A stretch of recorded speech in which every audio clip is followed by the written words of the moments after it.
आज बनेबा खंबा आलूर गोटे रेसिपी जोटा कि आपण मानकु पखाळ भात गरम भात खाइबा पई बहुत ही भल लागिबो। तो बनेबार तरीका समस्तंकर अलगा अलगा थाए, किंतु आजिर जो खंबा आलूर रेसिपी आपण एमिति थरे बनातु, आपनको बहुत ही बढ़िया लागिबो। दर्शक बंधु स्वागत करछि देसी फूड कोट ओडिशा कुकिंग चैनल को। एठे मु नेछि खंबा आलू आउ आलू नेछि तो मिक्स करके बनेबी। तो आपण चाहे केवल खंबा आलू रे भी बनै परिबे। तो आकु प्रथम कोन करबा, आरो चोपा जंछि के धोइकी एठी काटि नेबा। तो खंबा आलू को सब मुझे काटि नहीं, आलू को भी सेम लंबा लंबा काटि नहीं। तो आलू आ खंबा आलूर परिमाण आपण कम अधिका करें। तो तापाई मसला बनेबा। एठी अदा नहीं, गोटे छोट खंड पियाज नहीं, राग जी खाइबे से अनुसार कंचा लंका नहीं। आपण जो रेगुलर सोर्स नौचन से गोटे चामच, जीरा गोटे छोट चामच, आ जोटा आमर हलदिया सोर्स से गोटे चामच नहीं, रसुण नहीं, अदा नहीं, आ गोलमरच 10 ରୁ 12टा नहीं। मसला आपण जी खंबा आलू आलूर बनैबे रेसिपी से अनुसार कम अधिका करें।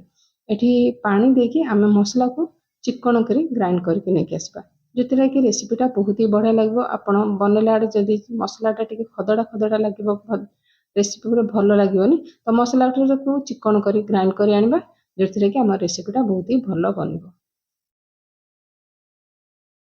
तो मुझे नहीं 2 चमच तेल, रिफाइन तेल नहीं। तो तेल ये भलसे तातीगला। तातीगला पर आम कौन करवा, आम जो आलू आउ खंबा आलू को काटिक रखी ये पकई ना। गैस फ्लेम हाई करवा, जेहेतु आमर खंबा आलू टे नालुआ रहिबो, तो भलसे भाजी हो पारबनी। यही रेसिपी आप सीझेबा को देबेनी। तो नाल अंश कमिला जाए हाई फ्लेम रे भाजवा। तो आपण ये प्रोसेसटा पूरा स्किप न करके देखंतु, यही प्रोसेस रे बनातु, आपनकर रेसिपी बहुत ही बढ़िया लागिबो। तो एठी हाई फ्लेम रे 1 ରୁ 2 मिनिट भलसे भाजी नेबा, जेमति हमर खंबा आलूर नालुआ अंशटा कमी जिवो। तो एठी स्वाद अनुसार लूण दे देछि। तो लूण देला पर भलसे आमे भाजी नेबा। दर्शक बंधु आज रेसिपीटा जदि आपण मानकु टिके भी भल लागिछि, तो वीडियो को गोटे लाइक करनेबे। नुआ थिले चैनल को सब्सक्राइब करनेबे। जदि फेसबुक पेज रे देखुछन्ती फेसबुक पेज को फॉलो करनेबे। एठे गोटे चमच दे देछि हळदी गुंड। हळदी गुंड लूण पकेला पर भलसे गोळै नेबा। आ जेते संभव आपण जेतले भाजुछन्ती गैस रेट लो जमा करबेनी। तो हाई फ्लेम रे ही भाजिले टिके माने हमर देसी आलू आ आलूटा टिके भलसे भाजी हे जिवो। तो आम जो मसला बाटिक रखिले सब मसला दे देबा। मसला देला पर भी हाई फ्लेम रे टिके भलसे गोळै नेबा।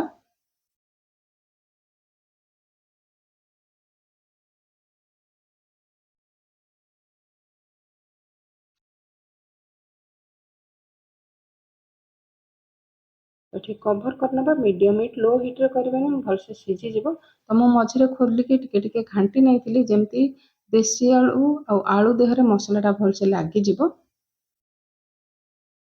तो जदि आपण लो फ्लेम रे ए प्रोसेसटा करछन्ती, तो आलू आउ जो खंबा आलू भलसे सीझिबो, भजाटा एते भल हबनी। तो मीडियम हिट रे मझिरे एपट सेपट करके आमे भाजी नेबा। देखि परथे देसी आलू आउ आलू रे मसलाटा भलसे कोट हे गेला, भलसे भाजी भी हे गेला। तो सब को बाहर कर नबा।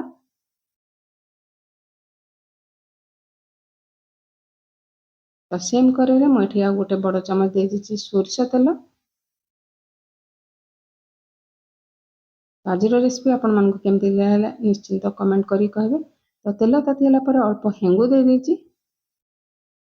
एठी आधा चामच जीरा देछि। जीरा भलसे आमे फुटिबा को देबा।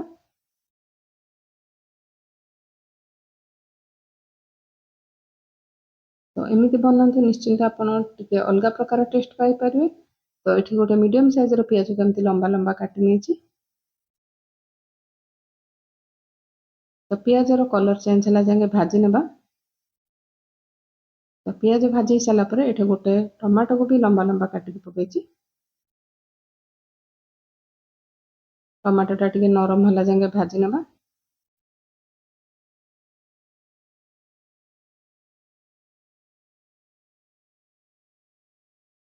एठी गोटे चमच देछि काश्मीर रेड चिली पाउडर। जेहेतु आमे कंचा लंका और गोलमरच भी देइछे, तो एटा कलर पे अल्प ने गोटे चमच एठी देछि काश्मीर रेड चिली पाउडर। सब को भाजी होला पर आमे जो भाजी के रखितबा खंबा आलू आलू को एठी पकै नेबा। तो पकेला पर हाई फ्लेम रे 2 ରୁ 3 मिनिट भलसे भाजी नेबा।